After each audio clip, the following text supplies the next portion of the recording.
ሰላም ጤና ይስጥልን። እንዴት አምሽታችኋል? እንዴት ውላችኋል? በያላችሁበት ሰላማችሁ ብዝት ይበል። ከጄኤስ ፉትቦል ዩቲዩብ ቻናል ላይ ይዘንላችሁ የቀረብነው የዛሬ ፕሮግራም ሜሲ እና መሐመድ ሳላህ ዛሬ ሁለቱ የብሔራዊ ቡድኑ ዋና ተጫዋቾች እንዲሁም የሀገሪቱ ሐውልት ተምሳሌት የሆኑት ሊዮኔል ሜሲ እና መሐመድ ሳላህ ዛሬ ምሽት 1 ሰዓት ላይ ፍጥጫ አለባቸው ወደ ጥሎ ማለፍ ጨዋታ። የሜሲና ሳላህ የሁለቱ ታላላቅ የእግር ኳስ ንጉሶች ፍልሚያ ይህ ተራ ጨዋታ እንዳልሆነ ብዙዎቻችን የምናውቀው ነው። የሁለቱ ሀገራት ኩራት፣ ተስፋና ህልም በዓለም ዋንጫ መድረክ ላይ የተገናኙበት ታሪካዊ ምሽት ነው።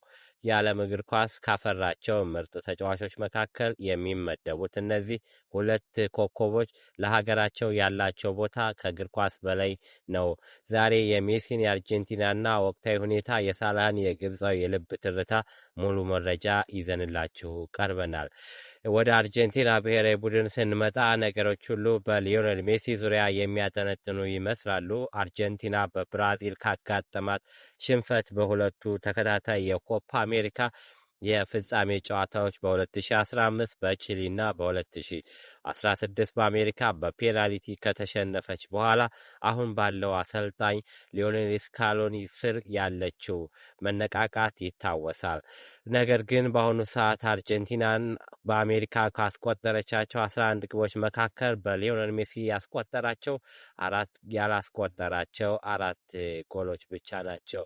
ሁለቱ ዋና ዋና አጥቂዎች ላውታሮ ማርቲኔዝ እና ጁሊያን አልቫሬዝ ለታላቁ ካፕቴን መንገድ እያመቻቹና ኳስ አቅራቢ ብቻ የሆኑ ይመስላሉ። በባለፉት ውድድሮች ቡድኑን ወደፊት ያራመዱ የነበሩት ፈጣሪዎች አማካይ ኢንዞ ፈርናንዴዝ እና አሌክስ ማካሊስተር አሁን ላይ ከማጥቃት ይልቅ የራሳቸውን ግብ ክልል በመከላከል ላይ ተጠምደዋል። ምክንያቱ ደግሞ ሊዮኔል ሜሲ የመጨረሻው የዓለም ዋንጫ ነው።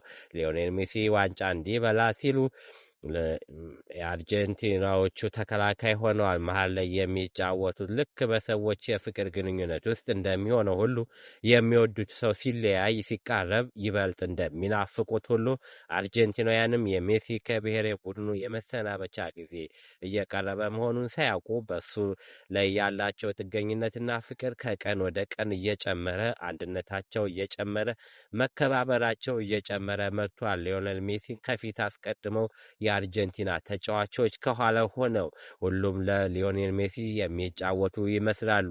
እንዲሁም አሁን ደግሞ በቀጣዩ የምናየው እኛ ኩራታችን፣ ደስታችንና መነሳሻችን ነው የሚሉት የግብፁ መሐመድ ሳላህ፣ በሌላ በኩል ደግሞ የፈርዖኖቹ ሀገር ግብፅ ትገኛለች። ለአንድ ግብፃዊ ደጋፊ ለምሳሌ እንደ መሐመድ ሚቲኪስ አገላለጥ ሳላህ ከተራ እግር ኳስ ተጫዋችነት በላይ ነው።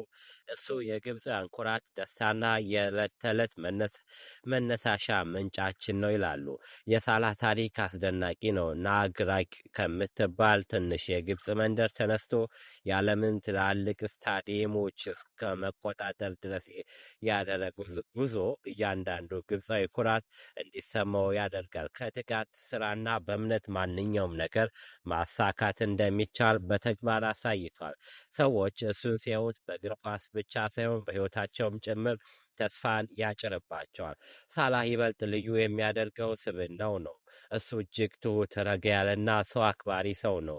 ምንም ያህል ታዋቂና ትልቅ ቢሆንም ከየት እንደመጣ መቼም አይረሳም። ሁልጊዜ ግብፅን በምርጥ መልኩ ይወክላል። ይህ ደግሞ ህዝቡ በጣም የሚያከብረውና ከልቡ የሚያደንቀው እሴቱ ነው። መሐመድ ሳላህ ለግብፅ ሀገራዊ ኩራት ነው። እሱ ምርጥ ተጫዋች እንደሆነ ሁሉም ሰዎች ያመኑበት ነው።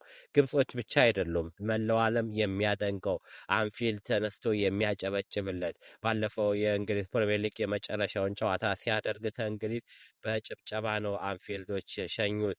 መሐመድ ሳላህ በእንባ ነው የተለያየው። አንድ ጊዜ መለያየት ባይኖር ብሎ ነበር።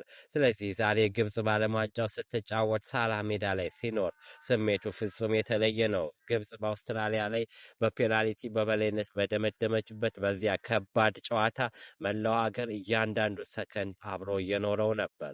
የሰዎች ልብ በፍጥነት ይመታ ነበር። ቤተሰቦቹ በአንድ ላይ ተሰብስበው ተጨንቀው ነበር። በመጨረሻም ድል ሲቀናን በመላው ግብፅ ታላቅ ታሪካዊ አከባበር ሆነ። ሳላህ የዚያ ሁሉ ስሜት ማዕከል ነበር። ቡድኑን እየመራ መነሳሳት እየፈጠረ ለሁሉም ሰው በራስ መተማመንን እየሰጠ ነበር። ግብፃውያን ሳላህን በጥልቀት ይወዱታል። ህዝብን እንደ አንድ ያደርጋል። መቼም የማይረሱት ትዝታቸውን ይሰጣል። እሱ በሚጫወትበት ጊዜ መላው አገር ከጀርባ ሆኖ በኩራት በተስፋ እንደሚደግፈው ማየት ይቻላል። ለብዙዎች ሳላህ ማለት ጥንካሬ፣ ትዕግስት፣ እምነት ነው። ሁልጊዜም ወደፊት መጓዝንና ማንነትን አለመልቀቅ ያስተምራል። በአጭሩ ሳላህ ለእያንዳንዱ ግብፃዊ የኩራት ተምሳሌት ነው። የሁለቱ ታላላቅ ተጫዋቾች ፍልሚያ የስፖርት ውበት ብቻ ሳይሆን የሁለቱ ሀገራት ህዝቦች የልብ ትርታ መገለጫ ነው። በአንድ በኩል ሀገሩን በብቸኝነት እየተሸከመ ያለው የሊዮኔል ሜሲ አርጀንቲና፣ በሌላ በኩል ደግሞ መላው ህዝብ አንድነት ተስፋ ጥሎበት የሚደግፈው የሙሐመድ ሳላህ ግብፅ። ለመሆኑ ከእነዚህ ሁለት ታላላቅ ኮከቦች የእናንተ ምርጫ ማን ነው?